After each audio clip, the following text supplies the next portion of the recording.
Welcome to Bamfordrose and another forum chat. This week's forum chat I've taken from a post made by a couple of different owners where it's clear that they've suffered a tale of woe, and then the inflexibility of the garage that they were at has made that even worse. I've got a couple of recommendations that you can ask a garage to do which will help you avoid these situations. The first one tells a story of a car needing to go into a franchise dealer body shop because it's had a rear bumper issue. I think it was car park issue or whatever, but the bumper's cracked. The car's stripped, but the bumper is out of stock.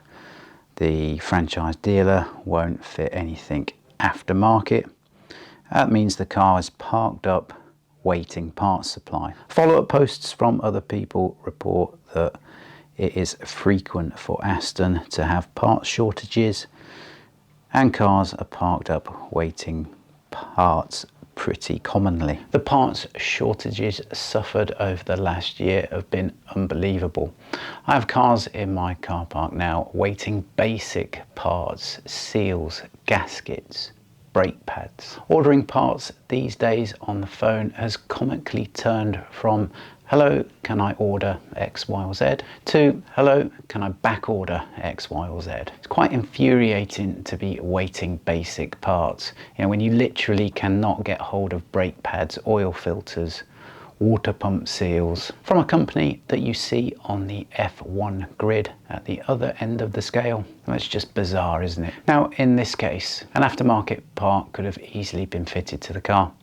And if an old level bumper and the old grille and ski board would have gone on, they can be picked up really cheap. Probably most garages have got those knocking around in their stores. How much does it cost to spray a panel?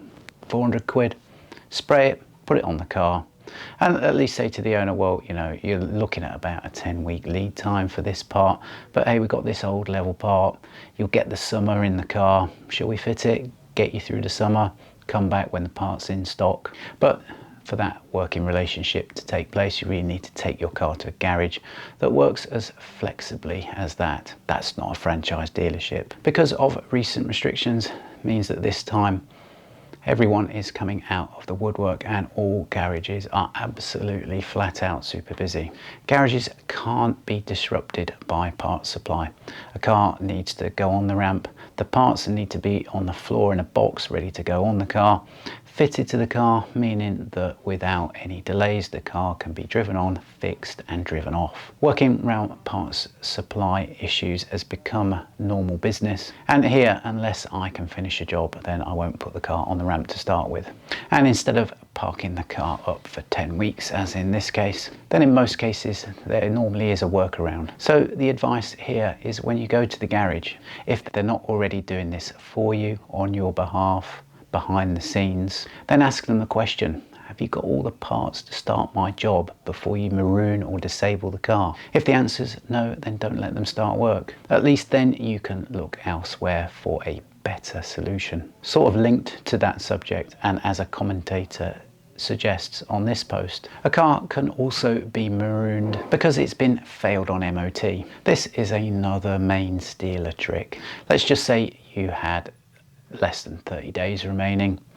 So if you passed MOT, you could roll the remaining days onto the 365 days if you passed the test. But if you failed that test, and let's say you had 3 weeks left, then your car no longer has MOT, even though it had 3 weeks left on it. So this is quite a common call that I get.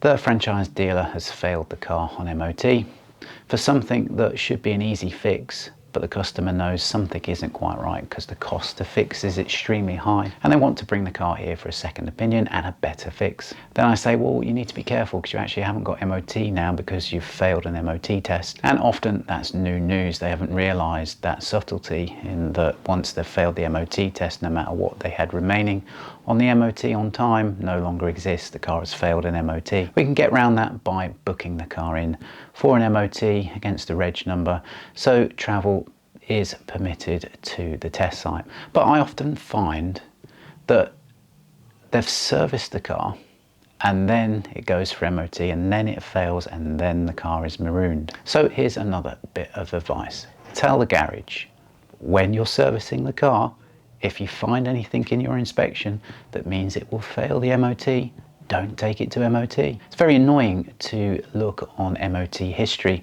and then find something that the car failed on. It sort of blights that car's pedigree a bit. There was no need for that car to fail its MOT. The defective part would have been picked up during service. Service should have fixed it, and car only goes for MOT if it can be passed. Stripping the car and forcing you to wait and take parts, and failing cars on MOT, meaning that the cars are marooned.